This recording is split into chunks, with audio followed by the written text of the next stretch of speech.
नमस्कार। आज हमारे पास कुछ स्रोत हैं नरेंद्र मोदी एक जीवन परिचय से जुड़े हुए। जी। तो इन जानकारियों के आधार पर हम भारत के जो वर्तमान प्रधानमंत्री हैं उनके जीवन और राजनीतिक सफर के कुछ खास पहलुओं को समझने की कोशिश करेंगे। हाँ, मतलब जैसा कि इन स्रोतों में बताया गया है बिल्कुल उस पर ही बात करेंगे। बिल्कुल। तो चलिए शुरू करते हैं इसकी पड़ताल। सबसे पहले उनके शुरुआती जीवन को देखते हैं। उनका जन्म हुआ 17 सितंबर 1950 को गुजरात के वडनगर में। हाँ। और स्रोत ये बताते हैं कि वो एक, आप कह सकते हैं, साधारण पृष्ठभूमि से आते हैं।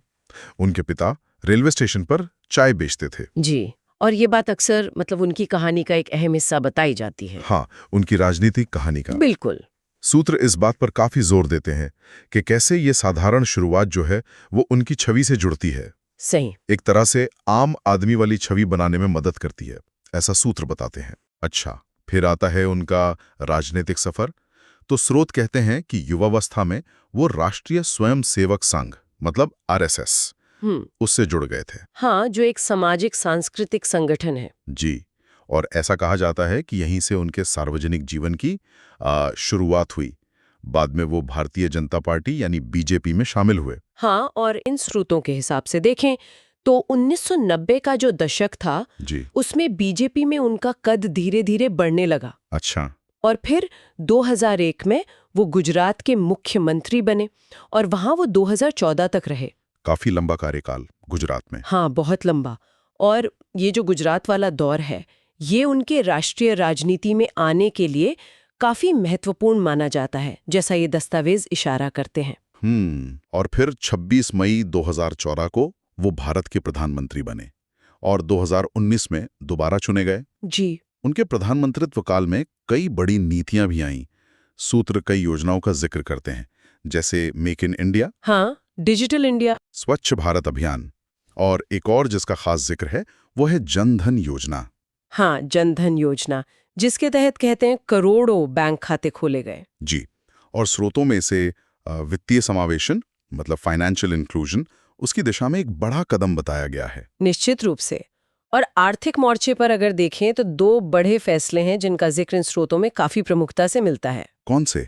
एक तो वस्तु एवं सेवा कर यानी जीएसटी। हाँ, जीएसटी तो बहुत बड़ा बदलाव था। जी, भारत का सबसे बड़ा अप्रत्यक्ष कर सुधार कहा गया है इसे।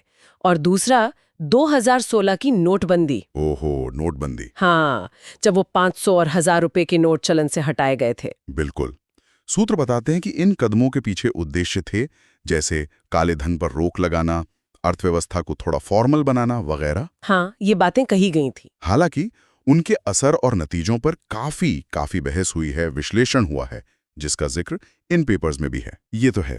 अच्छा, इन नीतियों के अलावा उनकी जो वैश्विक छवि है उस पर भी स्रोतों में काफी कुछ कहा गया है। हाँ, जैसे टाइम पत्रिका ने उन्हें कई बार दुनिया के 100 सबसे प्रभावशाली लोगों में शामिल किया। अच्छा। और सूत्र ये भी बताते हैं कि उन्होंने जो विदेशों में बसे भारतीय हैं, मतलब प्रवासी भारतीय समुदाय, उनसे जुड़ने पर खास जोर दिया। हाँ, वो बड़े बड़े कार्यक्रम हुए थे ना अमेरिका, ब्रिटेन, ऑस्ट्रेलिया में। बिल्कुल, उन्हीं का जिक्र है। जी। और वो अंतर्राष्ट्रीय योग दिवस वाली जो पहल है उसे भी सूत्र भारत की सॉफ्ट पावर बढ़ाने की कोशिश के तौर पर देखते हैं। हाँ, और वैश्विक मंच पर भारत की जो सांस्कृतिक पहचान है उसको मजबूती देने की कोशिश। बिल्कुल।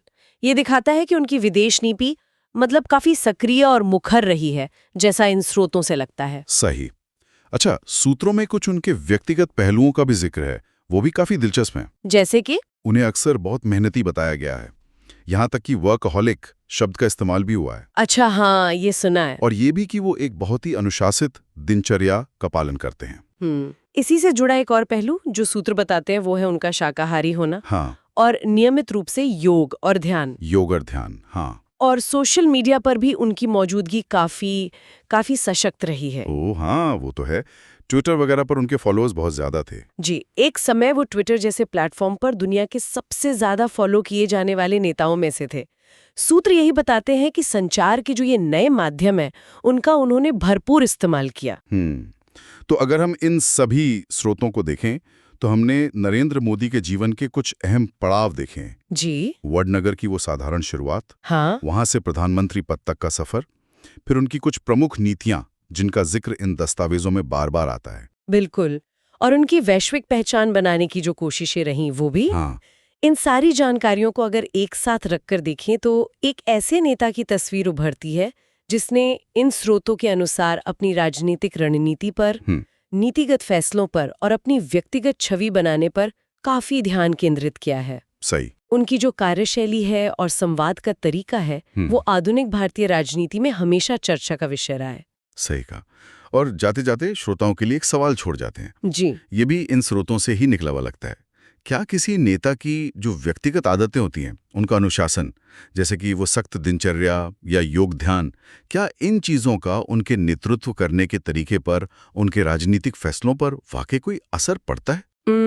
ये सोचने वाली बात तो है। बिल्कुल, इस पर विचार किया जा सकता है।